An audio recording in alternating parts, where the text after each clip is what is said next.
Well, Gene Judson, we're happy for you to join us. Can you see me now? Oh, I can see you. Okay.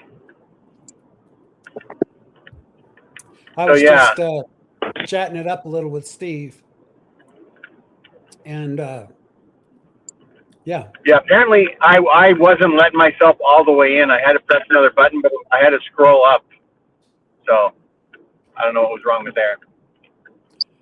Well, you'll get the hang of this stuff one day. Yeah. I don't do my phone very often. When I started podcasting with Gene, I absolutely knew nothing about anything to do with all of this stuff, podcasting, how to do Facebook and all that.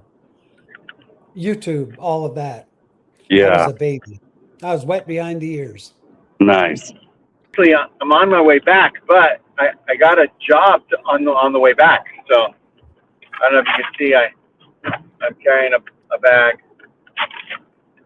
for a personal delivery. So that's good. Otherwise, I would have. Gene's a drug dealer, by the way. Oh, nice. Yeah. Yeah. A bag runner. Okay. Well, yeah. He's the mule. I was looking on YouTube.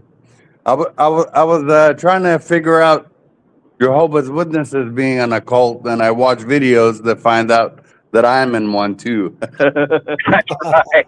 Yeah, that's right. I remember thinking that the J-Dubs were the weird ones. And now we're in the same boat. Exactly. Actually, now that we know, the J-Dubs aren't near as weird as the Mormons, in my humble opinion. Yeah. The Mormons are weird hidden, and the J-Dubs are weird out in the open. Rat traps have cheese on it because if you just had a trap, no rat would ever jump on it. So there's good lessons, but they're just the cheese on the rat trap. Ooh, I kind of like that. It's like the Amway company that it was affecting people to where everybody was trying to get rich quick scheme. Yes. That's right. Gene, did you know that our guest was from Afghanistan? I did not know. For sure. I might have asked him when I was at his house 2.5 years ago, whatever it was. But since I'm old, it evaporated from my brain. Yeah. Yeah, that was when my wife was going to nursing school. Then afterwards she said, hold off on your gatherings. But she's off now. She's graduated and right. So she graduated from nursing school. That's good. Yeah, Gene, I think maybe we should kind of get started officially so that we can at least hear Stephen's backstory and how he grew up in the church, and instead of hearing it twice. Yeah. Are you game for that? Yeah. Do you think it'd be okay for me to be in the car talking? Well, your sound is good. Right. And everyone's just going to look at Steve and I because you're so damned ugly that no matter what. They think it to us.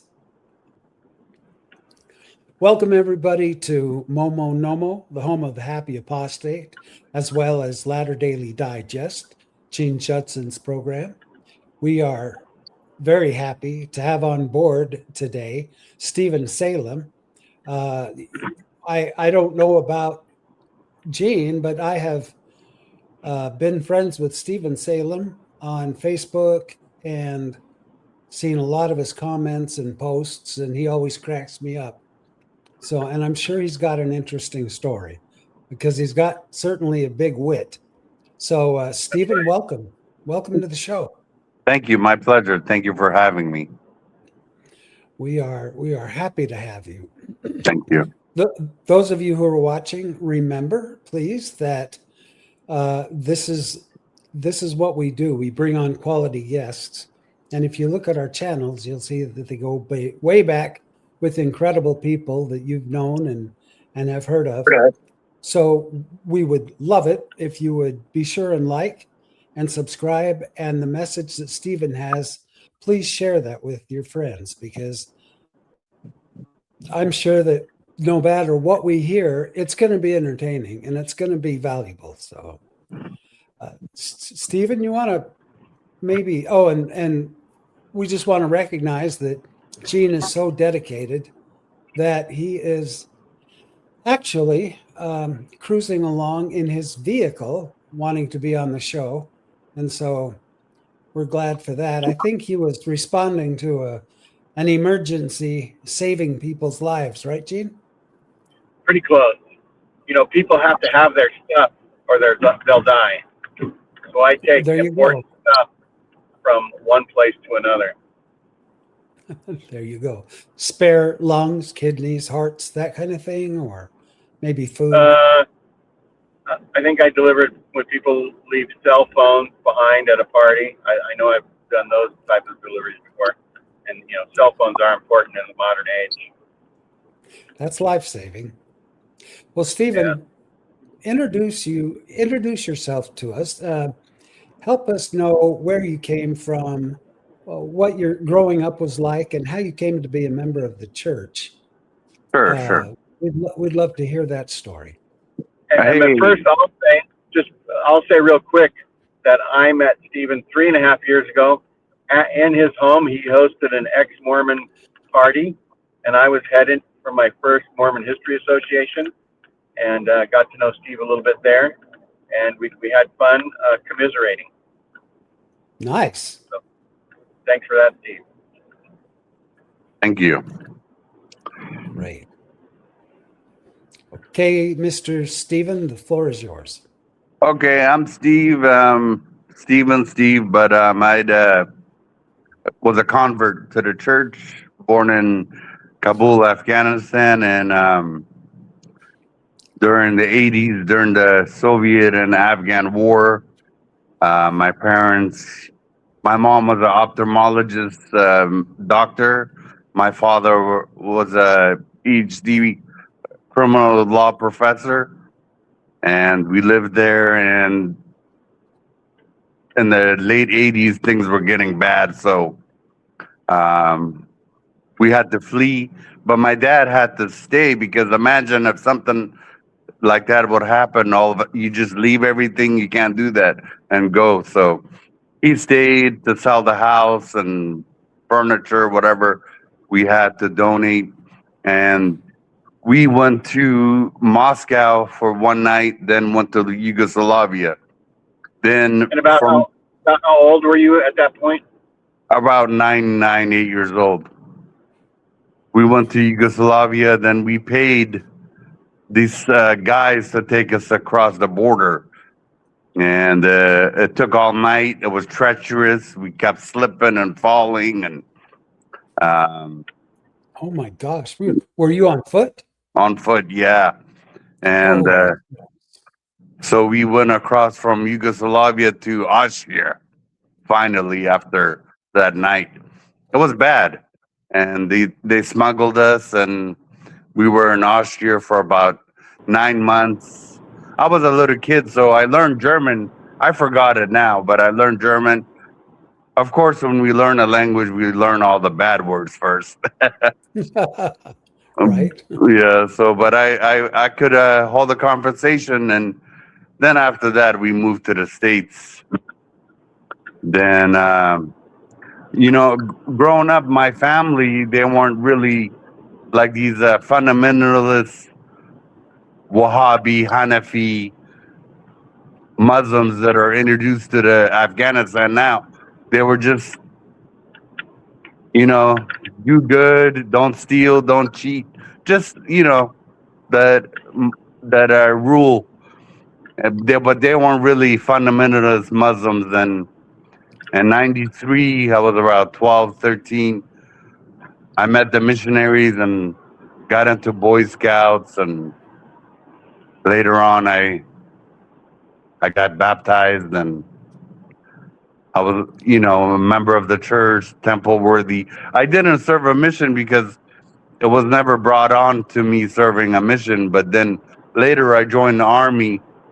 I was an interpreter, and went to Guantanamo Bay, Cuba detention center as an interpreter. And I was in Afghanistan too, back to background. But I didn't leave the base. Some people would leave the base to try the bread and food, but I just didn't feel comfortable. But I was there interpreting Farsi language. Then, Well, it sounds like you did serve a mission, not necessarily an LDS mission, but you were definitely serving a mission for the country.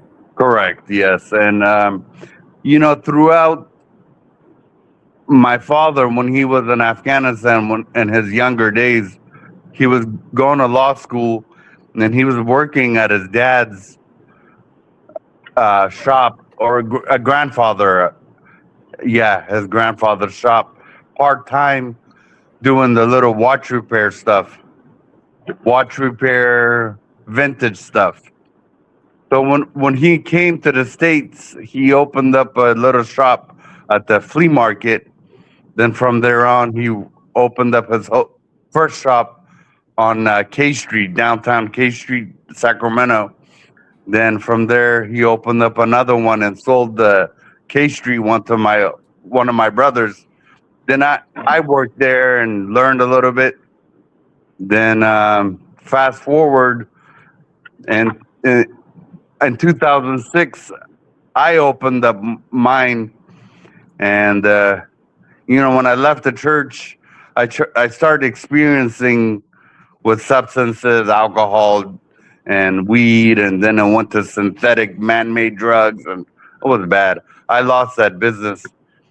But then in 2017, I opened up another one, and inside the base. At that time, I gotten clean and had like 5 years clean. Then Congratulations. then I closed. I had to leave that shop because the base was closing down. The base was closed, but they kept the commissary and the BX still going for members that are active or retired, but they just shut it down. They were losing money. So I opened up here in Sacramento my own shop, and I just celebrated 12 years clean, and and that lifestyle that I was living, I would have been dead or incarcerated.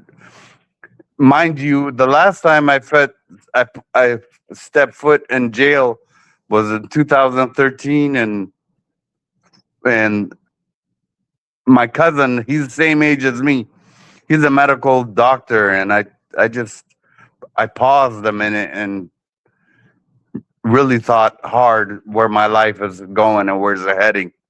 And that's when I took my foot out of my ass and went to the 12-step fellowship and got a sponsor, worked the steps and all that good stuff. That's so admirable that you pulled yourself up out of a hole on your own and did what it takes to become sober and then to have stayed sober. You just celebrated an anniversary, right? Thank you. Yes. 18? Was it 18? 12 years. 12 years. 12 Yeah. years. Yeah. Wonderful. Thank you. Throughout the years, I wasn't introduced to recovery, but I thought I was manipulating the system, but I was just hurting myself, manipulating me. I had 1 foot in, 1 foot out, wasn't taking it serious, but it's a matter of life and death for me. Absolutely. Well, I'm glad you're alive and well. Thank you. I've had some addiction issues that would have killed me if I hadn't have stopped them. Mine are a little bit different, but it was eating and carbohydrates. I'm a diabetic, but I was addicted to eating wrong, and I got up to like 310 pounds before I realized that I had to get sober of that vice. And so if I hadn't have, I know I'd be dead. So everyone I know has their things that they want to overcome, but it's especially difficult because of friends that I've had who have passed through this. Very difficult with alcohol and tobacco and some of these other things. So you were, tell us about, first of all, did your parents come to the United States? Was their first location in Sacramento? Yeah, pretty much for the most part. I mean, we were in Alameda for a couple of weeks, but after that, we came to Sacramento, and I don't know why they chose here. It gets hot. Triple digits. Well, yeah. I'm from Phoenix, Arizona, so I totally understand.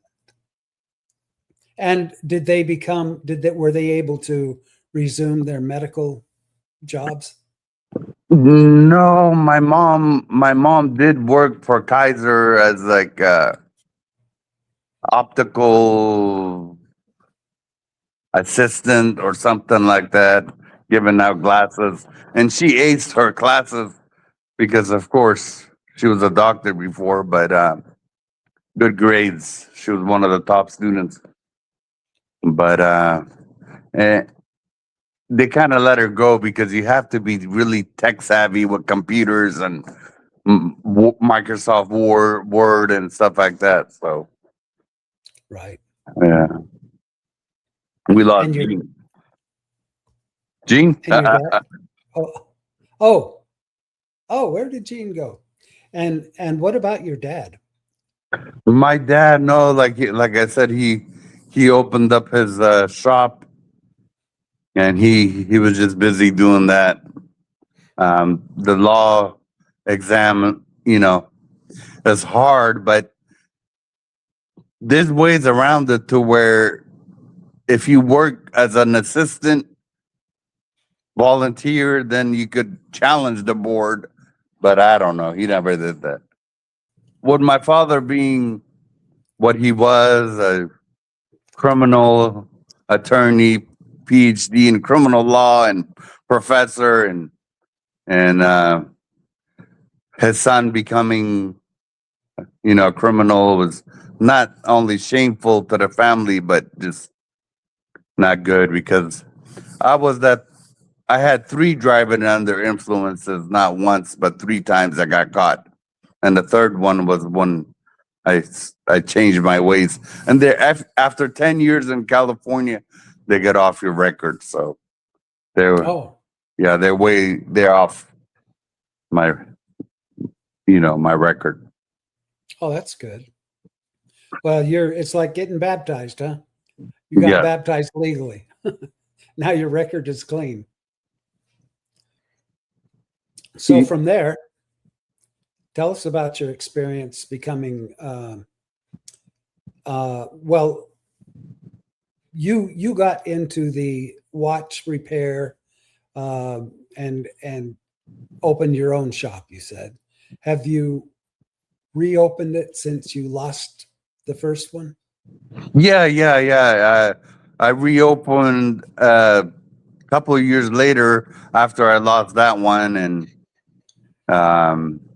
not only that, about 2 years ago, I went to Brookfield, Illinois, and I did a cell phone repair course, 5-day course, and learned how to do cell phone repair, screen, battery, tablet, iPad, micro soldering. Micro soldering is hard, but I never used it once. I don't know why they put that in the class, but they did. It was a part of the package. But did I hear you say 5 days? 5 days, yeah. You learned all of that in 5 days. Hell, I can still hardly work my iPhone, and it's been 2 decades. So that's amazing. Yeah, there's once you get the idea and concept, there's this thing going off. Once you get the Oh, idea and concept, there's YouTube videos, and I have all the equipment, a heat mat, heat gun, melt the adhesive to go, take a phone apart and replace things. well, there's so many people that need that service that I don't think you'll ever be without work. Yes. As long as kids crack their screens, right? Yeah, it's pretty steady. I mean, I don't want to get too busy, then I would have to hire somebody, and I don't trust nobody. If you want it done right, do it yourself, huh? Yeah. But Interesting. So tell us the story of you were a member of the church. You grew up as a LDS kid. Tell us when you started to realize that, hey, maybe this wasn't exactly the church for you.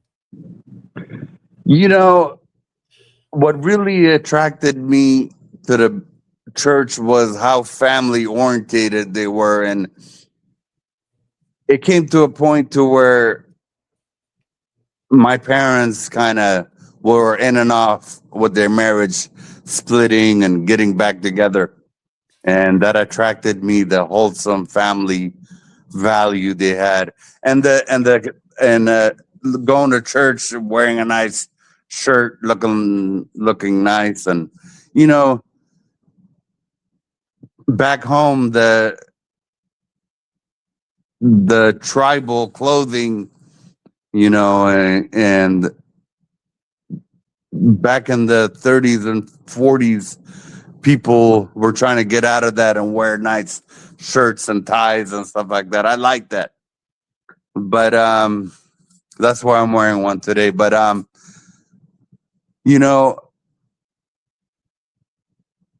how I found out was I was still a member, and I was researching about the Jehovah's Witnesses being an occult and how strict they are.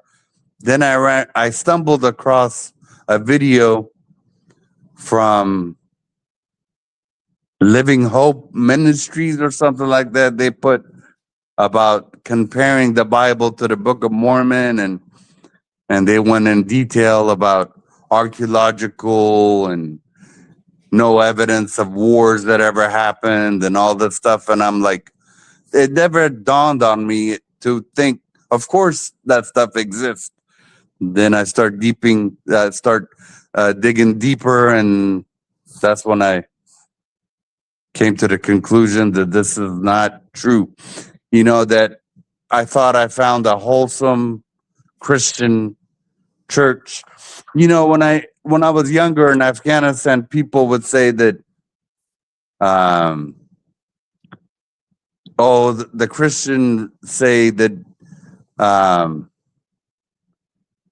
God is Jesus's father, right? Then later they say that he's the same.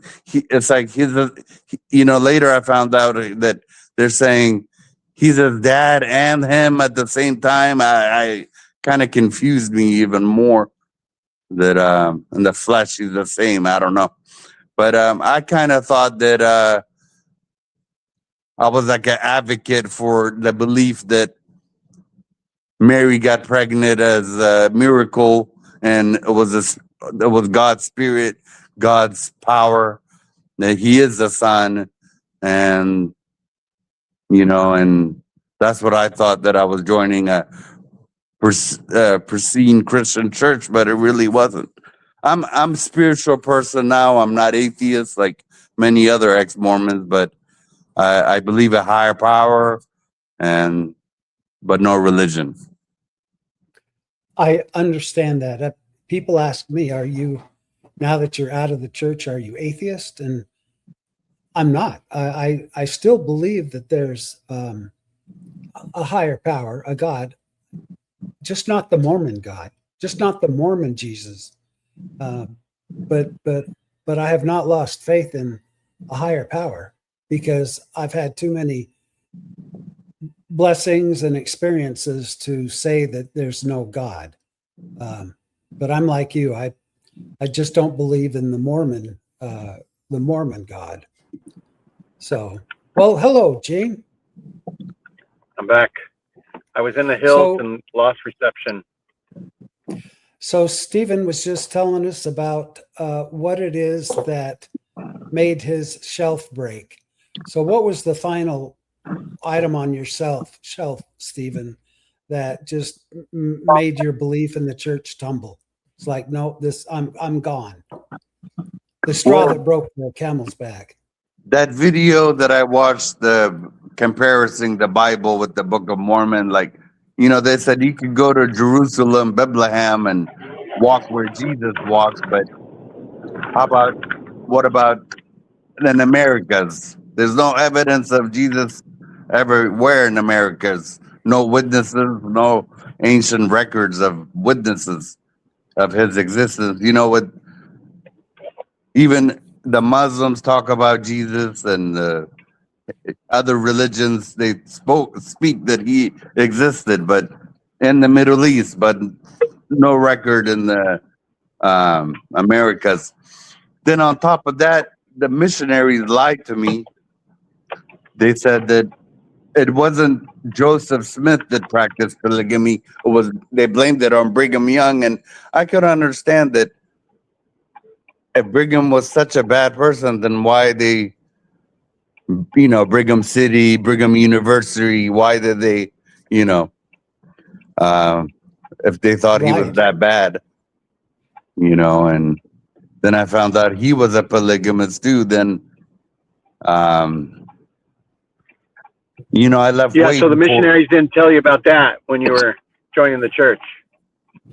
No, then I left way before the CS letter too. Right. You're like a pioneer.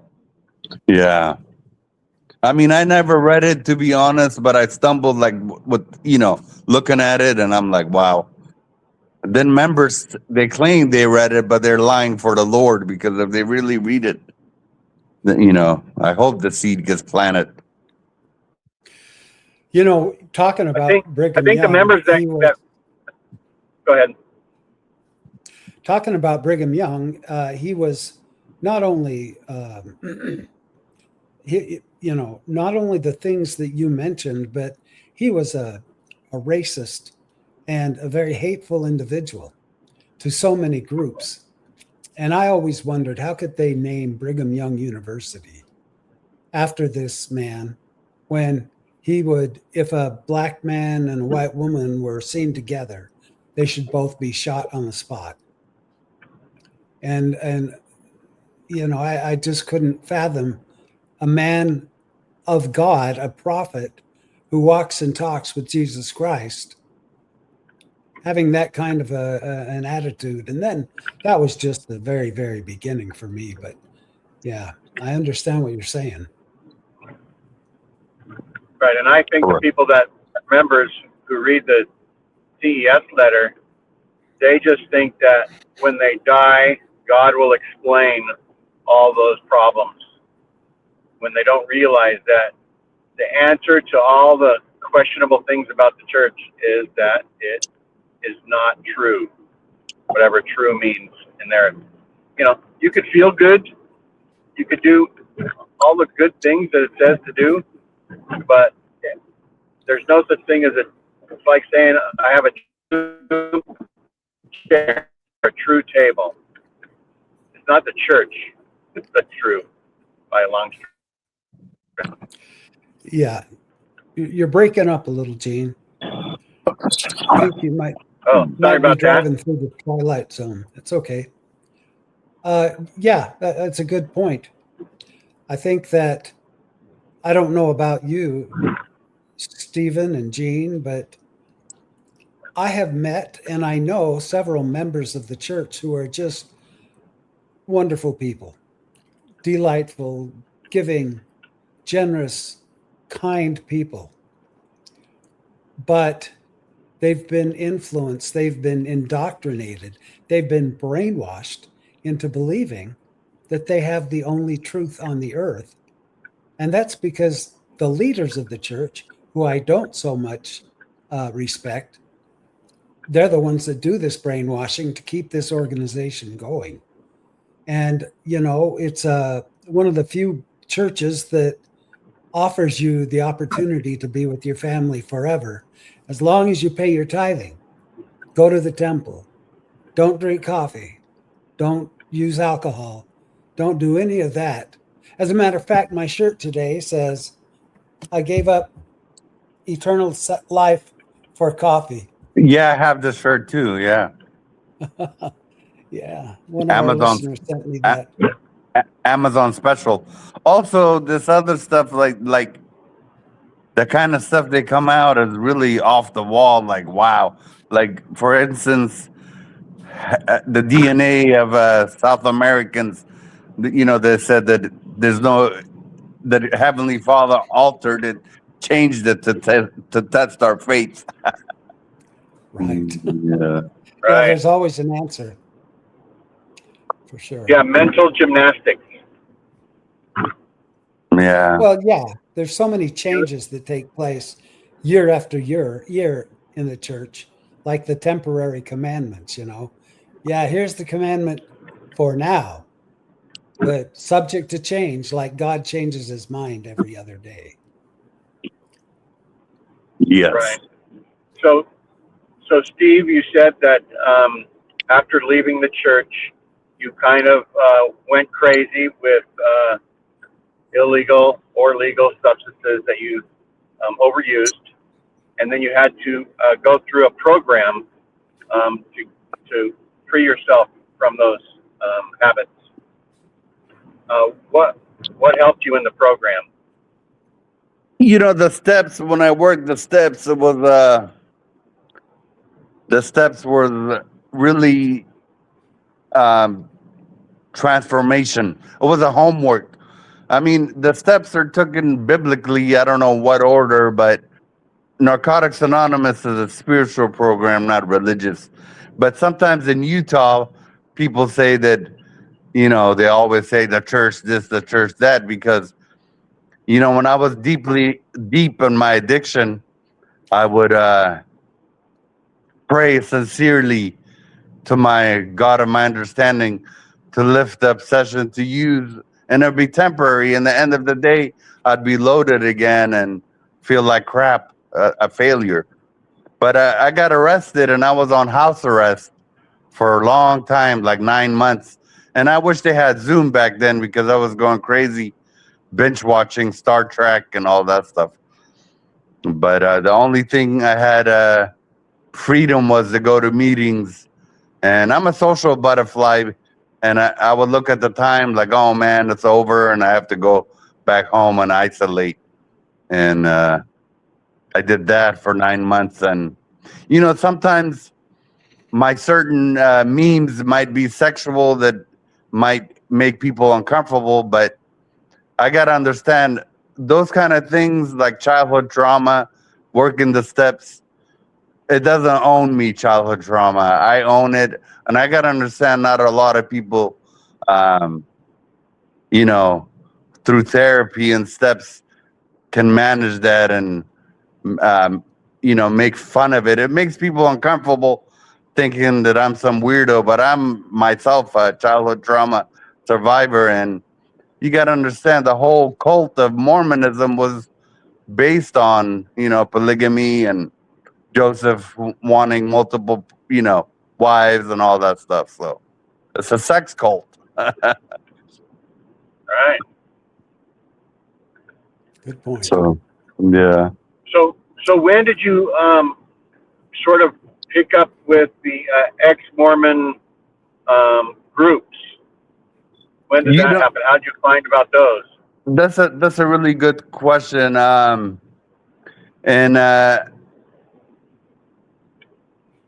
you know, and on YouTube, there's this Lexi girl. I don't know, and she really, yeah, she really, Exmo Lex. yeah, Yeah. and she really helped me out, transition and feel acceptance that I'm not alone. Right. Yeah. Then I on the search bar on Facebook, I put ex-Mormon, and I ran into the big group, and I joined it. And rest in peace, Brett Wells was 2017-18. He was the um Moderator or whatever. the Administrator. admin. Yeah, the admin. Right. Then the pandemic happened. Then the pandemic happened. Then him and Tim, and a few other people, we did the Zoom, and we got to know each other on a personal Tim level. Rathbone. Excuse me? Tim Rathbone. Yeah. And we got to know each other all in a personal level through the election, and talking about our journeys of leaving the church. And I managed a few groups myself, but I myself only care about funny memes. And I feel bad to make people uncomfortable that are just transitioning out of the church, that, with my stuff. Still, right. Some people, even though they're starting to believe that the church may be alive, they still have tender feelings. And so some memes might be a little bit too rough on them. Correct. But I made some great friends. Do you remember your very first meme? I think I do. I think it was somebody. Yeah, my first meme was, instead of saying Book of Mormon, somebody made it to Book of Moron. So, and then, yeah. And then you were talking about the friends that you made. So tell us about the friends you made. Oh man, the friends that I made, kind of like friendship, that they take their shirt off my back, and I vice versa. Those single ward friends, they weren't really friends. They were just friends until they want what you had. Then, Right, they not weren't. authentic. Yeah, they were fake friends. Transactional. If you believe. It's that friendship, Steve, that draws me to this Exmo community. I feel more love within this community than I ever felt within the church. Yeah, It's and like we're they're always not competing in the church. They're not judgmental. They're Much. yeah, and they're understanding, sincere, and like there's certain stuff that I had to leave behind, like the homophobia. And I have friends that I would never thought in a million years I'd be friends, just because they're gay or lesbian or whatever. And the program of recovery does teach us that we don't care about anyone's creed, religion, but on how we can help them because of their addiction, and yeah. So Right. I left that at a human homophobia. level. Yeah, I left that. People are human. Human beings, we all bleed the same. Correct. Yeah. Well, and that's the culture that you come from. Aren't they extremely homophobic? Oh yeah. Oh yeah. And they're extremely homophobic. And I think that's based on the ignorance of the old ways, not knowing science, not knowing that people thought that homosexuality could rub off on them, right? And they knew that they would never want to love the same sex that they are, and so they thought if somebody else's homosexual behavior would rub off on them, then that would be a horrible tragedy they feel. Not realizing that people can just be human beings, that they're born with those feelings, and that doesn't rub off. You know, some people that the church done a number conspiracy murders in the temple. They talk about, you know, nonsense, but you know, but Right. I want to. we're all damaged goods. If you don't mind, I want to show our audience an example of what your type of humor is, because I got a kick out of this one. But tell us what that is. Oh, this taper, you know how Right. they said there's no horses in the Book of Mormon, but you know that they'll say, oh, there was, but it doesn't add up. If there was, it doesn't add up during the time of you know, Book of Mormon was mentioned with horses. Oh, they found fossils. Oh, it must be true now. But yeah. I don't think very many anthropologists or people that study bones from the past have converted to Mormonism because of what they found.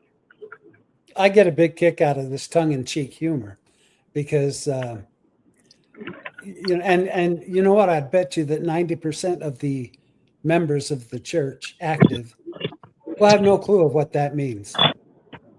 They have no idea because they don't. No one tells them that. Guess what? All of this research is phony. There were no horses back then. But those of us who have done a little study, and in the Exmo community, we all get it. And I love that kind of humor. It's not. Yes, it's being more rational. What it is? What is the most likely thing that could happen? That somebody walked on water, or they didn't. That somebody saw an angel with a flaming sword, or they didn't really see that, right? So when we're free to use our rational brains, we can make better informed decisions to guide our lives, and that's what our channel is about: is to help people see other people think for themselves, and to you know, also see creativity, right?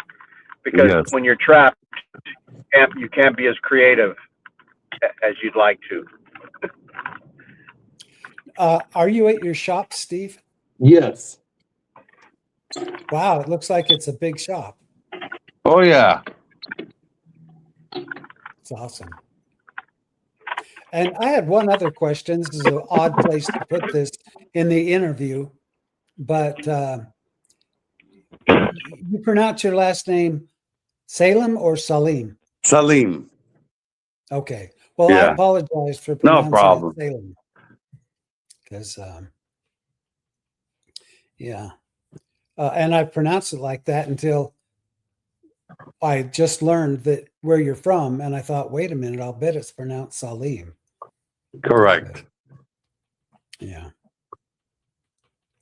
So, do you have family, kids? No, fortunately, I'm 43. My wife is 49, and she's Polish and Mexican.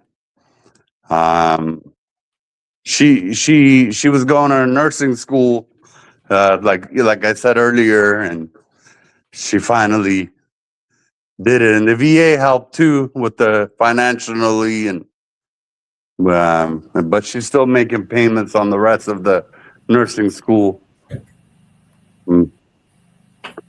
But no kids. I have a stepdaughter and stepson, but no kids of my own. Not that I'm aware of. To the best of your knowledge. Yeah. Mm-hmm. Yeah. Yeah. So we appreciate. I remember jumping on the different ex-Mormon communities and seeing the posts from Steve, and getting a chuckle every time I see it, and that made me want to, like I say, 3.5 years ago, go by his house on the way to Utah from the Bay Area and spend some time with him. And so, yeah. So have you ever slowed down? Has it ever been like, oh, I'm taking too much time creating all these memes or managing all these websites or Facebook groups, or you take a break from it every now and then? Actually, the group Without Toxicity closed down somehow. I don't know why. They said that people were doing fraudulent activities of posting ID or something. I don't really know, but it's okay. We had about 4K members, and I wanted it to be a community where people, I think, for a support group. I think what it was, a lady post her Cash App information wanting financial help, which I don't mind. And since we're a support group, I allowed it. And I think it caused the group to shut down. But yeah. So were you part of the admin of that group, Steve? Yes, I was a part of a few ones, and some of them I stepped down voluntarily, but I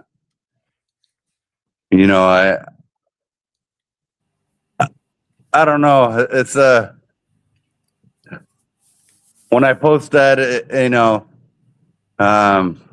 it's just fun to me. It's like a hobby. I would never thought that in a million years, when I was an active member, that one day I would make these memes or steal them from other people and expose and make fun of the church that I loved. I was a devout, temple-worthy member, paid tithing, and I love the community. I love the church, and Did you ever make it through the temple? Yes. So the real culty side of all of this. That's right. Yes. But I was taken by a friend and his father, and on the way back I had questions, but they quickly changed the subject to Steve Young being a member of the church. Yeah, when I had my questions about the endowment. So what temple were you endowed at? Oakland. And then they built the Sacramento temple closer. Yeah, I never been to that one. Oh, you never made it to that one. Okay. So you're an independent business owner. It's probably hard for you to get to physical groups like Thrive or Sunstone or anything like that. So that's why the virtual communities are really important for you. I don't even know what that is. Yeah. So there are Thrive events where I'm going to go to, and Tim's going to go there as well, to St. George, and there's going to be 400 ex-Mormons. Well, probably about 350 ex-Mormons, 40 friends, and 10 believing Mormons that are going to be in for a shock when they hear people talking. No, the thing, that when a couple of years ago, when you left, I should have really went with you. I don't know if you were leaving or you were on your way back, but yeah, I was heading to Utah. Oh, well, I don't know, because I could close whenever I want, really. Right. I made a really kickback life for myself. With my VA disability, I could really sit at home and not do nothing, to be honest, and live comfortably. But I want to be a productive member of society, because if I'm bored, then I'll do stupid stuff. and I'll start drinking. Then next thing you know, I'll get behind the wheel to get more alcohol and then go to jail. So, That's right. Idle hands are the devil's workshop isn't necessarily a scripture that's true. It's probably something that humanity has recognized for tens of thousands, if not hundreds of thousands of years. yeah, and my second year was like I broke even. I'm actually making money, like doubling up. So, it's good. I'm interacting with the community, helping the community. I think able to put a battery on a watch for somebody to able to tell time for a couple of years or a year is great. Has the advent of cell phones slowed down the watch business? It slowed down. Now the cell phone is slowed down because carriers are getting smart and telling people it doesn't matter what condition your phone is or brand, we'll give you a new one. So that slowed down the repair industry. But I don't want to get too busy. Right. It's possible that there's a Bay Area, a greater Bay Area, or a North Bay Area thrive situation where they try to get 40 to 70 people show up from the Bay Area. A big problem is on the virtual communities, people jump in for a little while and then sometimes people just leave to go do their own thing and they're done with ex-Mormon. They're ex-Mormon. And so you get people that drop out of communities because they just want to forget about it. They just want to leave it behind. But I'm somebody who left the church and I don't think I'll ever leave it behind. I don't know. Yeah, I think what it is they don't want to be reminded. I thought of that sometimes too, to just leave every group, but I want to be reminded, and I used to, where my church is, I used to kind of dodge where the street was. I go by there if I need to run errands because it's on the way to Walmart. But I used to look in the parking lot to see if any members' cars I recognized. Now I don't even know who's who. And the last time I went, before they stuck me to a singles ward, from compared to 1993, it shrunk. And I asked, and the bishop was like, "Oh, of course they never want to say that people leave. They said that they moved to like Phoenix or Utah. Maybe that is the case, but a lot of people, I think it's about 50-50. Half the people that leave go to Idaho, Utah, or Arizona, or somewhere else, and the other half, we'll say, found the real truth. I always picture myself as the guy standing at the well who made it out, who can reach down and grab the hand of someone else who's really struggling and helping them, pull them up, give them a rope, anything that's going to help them get up out of that well and have their freedom. I don't go down in the well looking for people, but as they're coming up, I'm there to help them out. And I think Gene probably feels the same way. We're just there to give people a hand and support them in their doubts and let them know that there is life after the Church of Jesus Christ of Latter-day Saints. That's right. And we have many family places, a better life. Yeah, we have family and friends that are still stuck in that well. And so we want to maybe drop some light glow sticks down there every now and then so they can maybe get a hint that there's something up there, something out there. So they can big light at the top of the of the well. Right. So they can see the light. And those also represent changes to the church. The more the church gets criticized, the more people leave, and then the church has to adjust and say, why are people leaving? They interview people and they find out, oh, we need to change these things. They've changed the temple a number of times. Women can wear short sleeve temple garments now so that they can wear a more variety of clothing, and there are also women have complained about health issues, and they've changed the construction of the garment a little bit for that reason. And so, and other things, 3-hour church went to 2 hours. Now there's rumors that it might just go to 1 hour someday. Megan Conner wants it just to be drive through and take the sacrament out of your car and just be on your way. I don't know, a few years ago, there was a rumor about tattoos, but I wonder when they're going to allow coffee. Maybe if they have some caffeine, members won't, be as agitated. That's right. I'll take it a step further, Steve, and say that they should serve coffee between meetings. Right. Because so many churches do. Have a coffee table, some refreshments, and right. That's why they're I'm doing all about that. They are doing once a month in our area, linger longer. So people actually will bring food, and they'll have a little finger food mixer, right? And people can talk and chat and commune with each other. It's hard to commune when you're rushing from one meeting to another to either give the lesson or sit there and listen to it or something like that. So anyhow, these changes are beneficial to the church, and it'll keep some of our relatives and friends in longer, but at least it'll be healthier, right?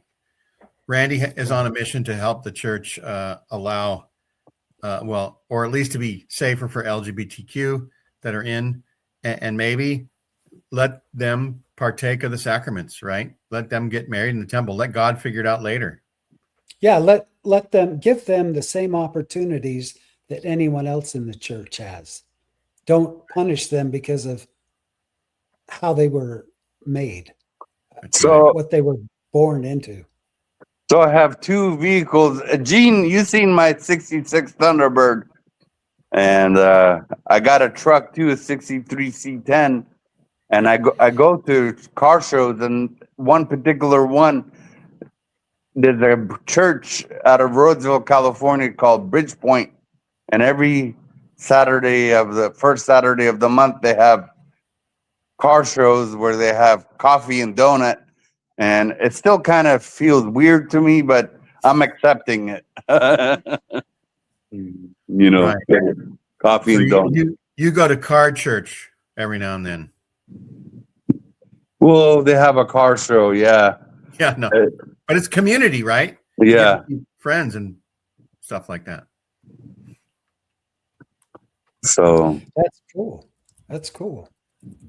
That's a good hobby. It's good hobby to have. Like with my classic cars, I go and talk to other people, like-minded people that value classic vehicles and talk about interior, motor, all that good stuff. Exactly. Anything to draw people together with common interests, I think, is healthy for anyone. Unless it's like the serial murders convention, But other than that, I think it's healthy to have ideas in common. And that's what I found with the post-Mormon community is that, we may be completely different and we were raised different, but we have the same beliefs right now. And we share those with each other. And it's like, you just form this bond. And I am so thankful for this community because I lost all community when I left the church. But now I have my community, a more loving community, back in my life. That's right. Well, thanks, Steve, for coming on the show. What You're do welcome. we have to look forward to? Are you going to be 1 year more or 5 more years, or are you going to do it until the day you die? You're going to create memes and I would never stop. I would never stop exposing, making fun of.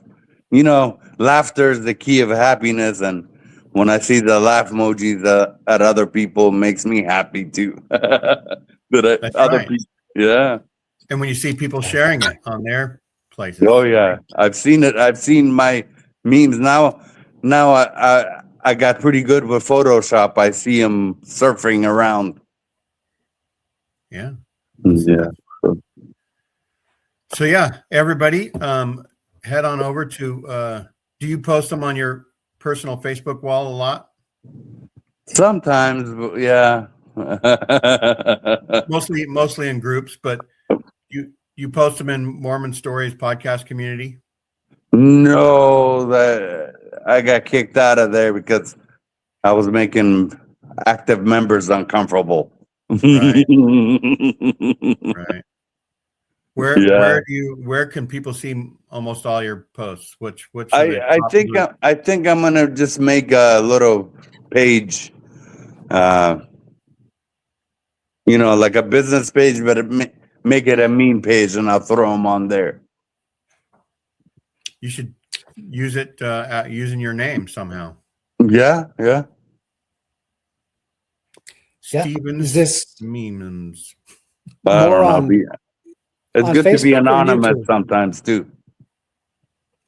Do you do anything on YouTube, Steve, or just Facebook? No, just Facebook. I have a YouTube, but I just, have my classic vehicles in there. Right. Gotcha. Do you listen to podcasts? Oh yes. I listen to you guys sometimes, Rebecca or Bill, Neil, or John DeLenz. Good stuff, good information. That's right. Exactly. Well, we're so glad you could come on, Steve, because it's so nice to put a face and a personality Thank with you. all these memes that I see on a regular basis. Thank you. So, And maybe we'll have you back if we need to talk about your time as a translator, if you have some stories about that. No or problem. Forces. Sure. And also, I don't know, it might be, there was something else I can't remember what, but we'll have you back if we can think of some good stuff to talk about. No problem. Thank you for having me. All right. It's 2026. I remember when I was young thinking that there's not really a chance I would get to 2026 or 20.